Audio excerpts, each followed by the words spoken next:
Paper leak पर दिल्ली में राहुल गांधी का धरना शुरू हुआ तो देश के अलग अलग राज्यों में कांग्रेस के नेता भी एक्टिव हो गए हैं। कांग्रेस के नेता कहीं धरना करने के लिए सड़कों पर हैं तो कहीं पर सड़क पर प्रदर्शन हो रहा है। समाजवादी पार्टी के नेता भी मैसेज मिलते ही प्रोटेस्ट करने लगे। अब मंगलवार को दिल्ली के अलावा देश के अलग अलग राज्य में भी कैसे प्रोटेस्ट हुए हैं आपको दिखाते हैं इस रिपोर्ट में।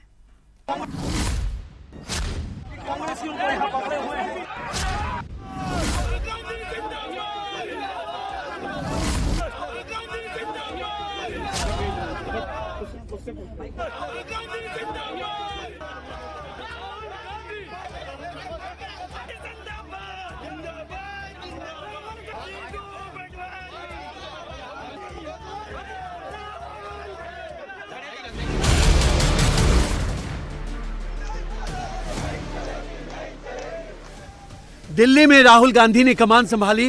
पेपर लीक के मुद्दे से जंतर मंतर पर शुरू हुए आंदोलन को पूरी तरह राजनीतिक रंग दे दिया। पीएम आवास के बाहर अचानक धरने पर बैठे, फिर हिरासत और रिहाई। दिल्ली में सारे घटनाक्रम ने कांग्रेस के बाकी कार्यकर्ताओं को भी पूरे देश में मैसेज भिजवा दिया।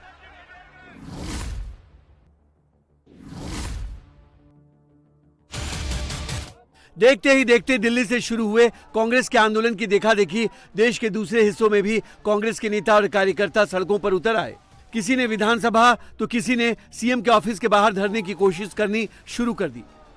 कहीं कहीं कांग्रेस के कार्यकर्ता सड़कों पर जाम लगाकर बैठ गए। ऊपर से मैसेज क्लियर था, राहुल की हिरासत का मुद्दा बनाकर विरोध प्रदर्शन करना है। कहीं कहीं पर पुतला जलाया तो कहीं ट्रेन ही रोक दी। भोपाल की तस्वीरें देखिए। राहुल गांधी को हिरासत में लिए जाने का विरोध करने उतरे कांग्रेस के नेताओं ने पहले विधानसभा के अंदर डेरा डाला, फिर राजभवन का घेराव करने के लिए आगे बढ़े। इस बीच कांग्रेस के प्रदेश अध्यक्ष जीतू पटवारी को पुलिस ने हिरासत में ले लिया। इसके बाद कांग्रेस विधायकों ने विधानसभा परिसर में मुख्यमंत्री के दफ्तर के सामने धरना शुरू कर दिया।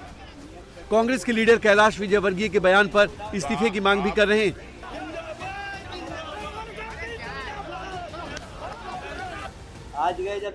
इस बीच धरने पर बैठे कांग्रेस के विधायकों से मिलने मध्य प्रदेश सरकार के मंत्री कैलाश विजयवर्गीय पहुंच गए। बातचीत के दौरान छात्रों पर की गई एक टिप्पणी ने कांग्रेस को और आग बबूला कर दिया। इससे बड़ा देश का क्या दुर्भाग्य होगा कि मध्य प्रदेश की भारतीय जनता पार्टी की सरकार उन छात्रों को जो न्याय मांगते हैं उनको देशद्रोही कहते हैं।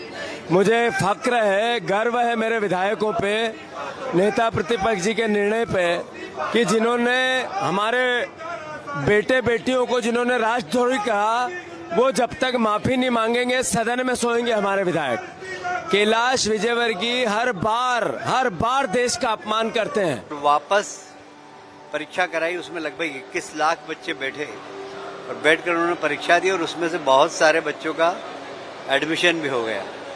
पर अब वे सब लोग जो मोदी जी के विरोधी हैं वो सब इकट्ठे होकर देश में सामाजिक समरसता का ताना बाना कमजोर करने के लिए अराजकता फैलाने की कोशिश कर रहे हैं। इसमें समझदार देश की जनता उनके चेहरे पहचानती है और इसलिए मुझे लगता है कि यह आंदोलन प्रायोजित आंदोलन है और कुछ उसमें इस प्रकार के लोग हैं जो सरकार विरोधी है, मोदी जी विरोधी है, वो सब आकर एक मंच पर बैठकर सरकार को बदनाम करने की साजिश कर। भोपाल में कांग्रेस के नेताओं के प्रदर्शन ने जोर पकड़ा तो मध्य प्रदेश के दूसरे शहरों में भी कार्यकर्ता जोश में आ गए।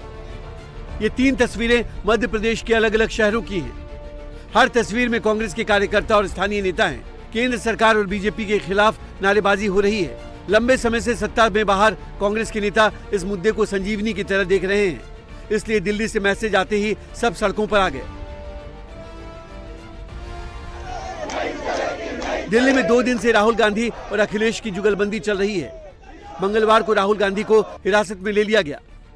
अखिलेश भी बस से छत्रसाल स्टेडियम पहुंच गए। साथ में कार्यकर्ताओं का भारी जमावड़ा था। इसका मैसेज यूपी में भी भेजा गया और उसका असर भी देखने को मिला। ये 5 तस्वीरें समाजवादी पार्टी के प्रोटेस्ट की हैं।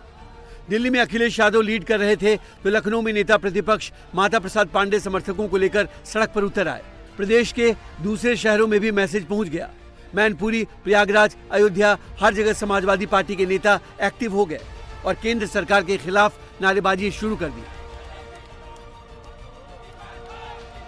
ये सरकार लोकतांत्रिक जो प्रक्रिया है जिसमें हमें ये अधिकार है कि हम किसी काम के लिए अपनी बात दबाव बनाने के लिए हम धरने पर बैठें, हम प्रदर्शन करें।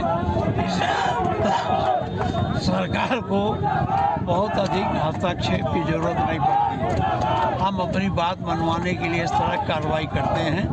ये राजनीतिक जीवन में लोकतांत्रिक प्रक्रिया का ये भी एक अंग है। दुर्भाग्य ये सरकार लोकतंत्र में विश्वास नहीं करती और लोकतांत्रिक प्रक्रियाओं को ख़त्म करना चाहती है।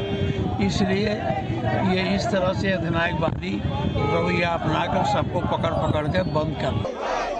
सड़क पर संग्राम शुरू हो चुका है। पेपर लीक के मुद्दे को पूरी तरह पॉलिटिकल बनाकर प्रदर्शन की राजनीति शुरू हो चुकी है। शहर शहर कार्यकर्ताओं को सड़क पर उतारकर शक्ति प्रदर्शन किया जा रहा है। अब आज सबकी निगाहें संसद पर टिकी हैं, जहां तीसरे दिन इस मुद्दे पर घमासान तय है।